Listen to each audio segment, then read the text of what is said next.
दौरा करताय तुम्ही, खूप काही शिकायला भेटलंय का लोकसभा आणि विधानसभेमध्ये? कारण की यावेळेस नामुष्की पत्करावी लागली.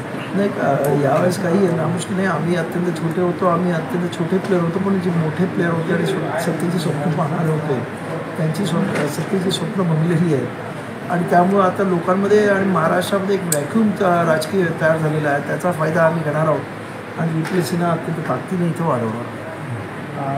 रामदास आठवले जाधवचे त्यांनी असं विधान केलेलं आहे की पीपल्स कॉलेज जे आहे त्याचे अध्यक्ष मी आहे, त्यामुळे इतर कोणी अध्यक्ष होऊ शकत नाही. कुठल्या प्राध्यापकांनी जर आता ऐकलं नाही तर मला कायदेशीर मार्गाने पुढे जावं. काय रामदास आठवले हे आढाडी माणूस आहे आणि त्यांना त्याच्यातून लिगल काही कळत नाही. त्यामुळे तो तसाही मूर्ख मी त्याला समजतो. तो आजच्या स्टेटमेंटमुळे महामूर्ख आहे असं म्हणेल आणि त्याला जे काय करायचं ते करावं. पण कोर्टाने ऑर्डर दिलेली आहे, तुमची ऑर्डर अशी काय दाखवली का? त्यांनी दाखवली का तुम्हाला अशी कोर्टाने ऑर्डर? त्यामुळे तो महामूर्ख आहे. त्याला अजून कसलंही ज्ञान नाही लिगल. तो शिकला असता तर बरं झालं असता. असे मूर्ख लोक याचं म्हणजे राजकारणाचं वाटोळ केलं आहे, धार्मिक याचं करतात आणि आता या संस्थेचं वाटोळ लावण्याचा प्रयत्न करतात. त्या मूर्खांना आम्ही बरोबर बाहेर काढू. तुम्ही काळजी करू नका. ती बरं त्यांच्यावरतीच लिगल केस होऊ शकते. तर एक तर महार आहे आणि बाबासाहेबांच्या घटनेनुसार महाराला त्या संस्थेमध्ये चेअरमन होण्याचा अधिकार नाही आणि आमच्याकडे त्यांचे पूर्ण डॉक्युमेंट्स आहेत. ती इलेक्शन लढवतात महार म्हणून. ते जातीचं सर्टिफिकेट, लिव्हिंग सर्टिफिकेट सर्व आमच्याकडे रेकॉर्ड आहे. आणि फालतू बडबड करू नये, आपल्या अवकातीत राहावं एवढं आमचं सांगणं आहे. सर, आजचा जो नामविस्तार दिवस आहे तो पण त्यांच्यामुळे झाला. शरद पवारांना धमकी दिली आहे त्यावेळेस, म्हणूनच तो नामविस्तार त्यांनी केला असे ते म्हणतात. त्यांचं शरद पवार जाऊन विचारत त्यांनी धमकी दिली की त्यांनी पाय चाटले. शरद पवार सांगू शकतो, मी कसं सांगितलं? आणि त्यावेळेस ते होते, मी नव्हतो तिथे. सर, अनेक ठिकाणी देशात आणि राज्यातही दलित अल्पसंख्याकांवर हल्ले वाढलेले आहेत. नुकतंच आपलं परभणीचं वगैरे घेतलेलं आहे आपण, कस्टोडियल डेथ झालेली आहे. राज्य सरकार एक मुद्दा मागं टाकली, त्याच्यावर काहीच कारवाई झालेली नाही अजून. कसं बघताय सर, तुम्ही काही भूमिका घेणार आहात त्याच्यात? आणि त्याला जोडूनच की त्याचबरोबर बीडमध्ये देखील हत्या झाली. मात्र बीडची हत्येचं मोठ्या प्रमाणात राजकारण होतं आहे, पण ह्या हत्येचं कोणीही जास्त गांभीर्याने घेतलं. या दोन्ही हत्येचं गांभीर्याने घेतलेलं आहे. आम्ही दोन्ही ठिकाणी म्हणजे महाराष्ट्रामध्ये जे ऐलान आम्ही रिप्रेझेंटेटिव्ह केलं आणि मराठवाड्यात पूर्णपणे महाराष्ट्र म्हणजे 100% बंद होता. आणि महाराष्ट्रात इतर कोल्हापूरपासून ते पुण्यापासून ते मुंबईपर्यंत पार्शली बंद झाला. तिथे जिथे आंबेडकरी वस्त्या होत्या त्यामध्ये प्रचंड मोठ्या संख्येने 100% बंद झाला. तर त्यामुळं असं काही नाही की आम्ही दोन्ही प्रश्नावरती अत्यंत जोरानं हे करतो आणि त्याच्यामध्ये कुठच्याही जाती जमातीची किंवा धर्माचं आम्ही बोलत नाही.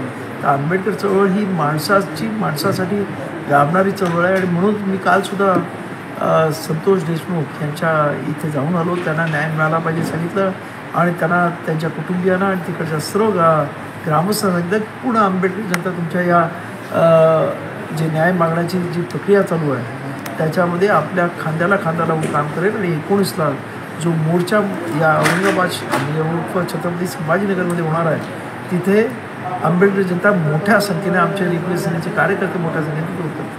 सर, राज्यातली कायदा आणि सुव्यवस्थेवर प्रश्न निर्माण झालेला आहे.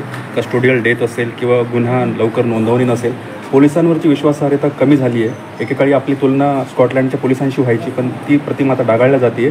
काय तुम्ही भूमिका घेणार आहे या विषयावर?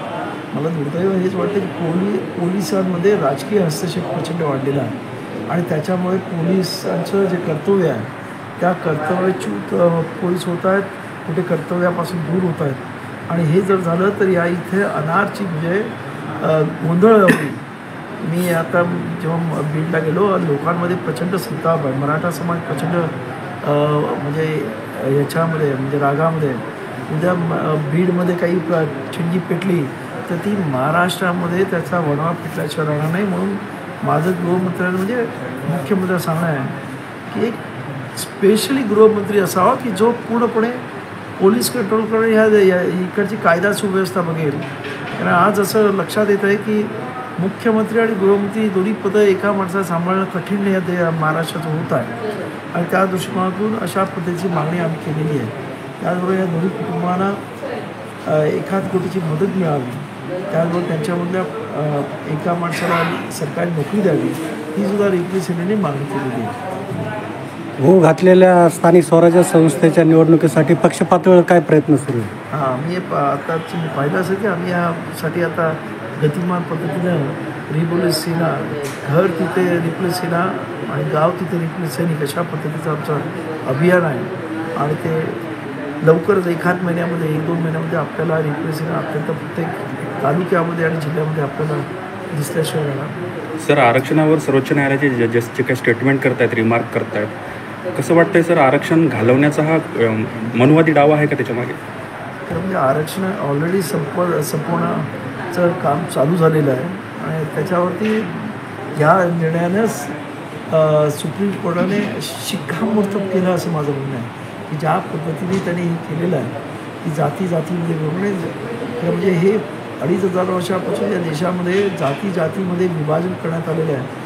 परंतु ज्या जाती SCच्या नावाखाली किंवा STच्या नावाखाली एकत्र येत होत्या किंवा OBCच्या नावाखाली एकत्र होतात, आता त्यांच्यामध्ये पण तोडमोड करून त्यांनासुद्धा सेपरेट करून एकमेकांविरुद्ध लढवण्याचा हे षडयंत्र आहे असं माझं मत आहे. थँक्यू. काय सांगाल सर, आज प्रवेश केला, कसं वाटतं? डॉक्टर बाबासाहेब आंबेडकरांचे वारस आणि वैचारिक चळवळ चालवणारे आणि आनंदराव आंबेडकर साहेब यांच्या नेतृत्वामध्ये आज रिपब्लिकन सेनेमध्ये प्रवेश केला. निश्चितच आनंद वाटतो. या आंबेडकरी चळवळ पुढे चालवण्यासाठी, गतिमान करण्यासाठी आपण कार्य करूया ही ऊर्जा आज या निमित्तानं मिळालेली आहे. यापूर्वी आपण कोणत्या पक्षात कार्यरत होतो? नाही, मी पहिल्यांदाच म्हणजे राजकीय पक्षामध्ये आलेलो आहे.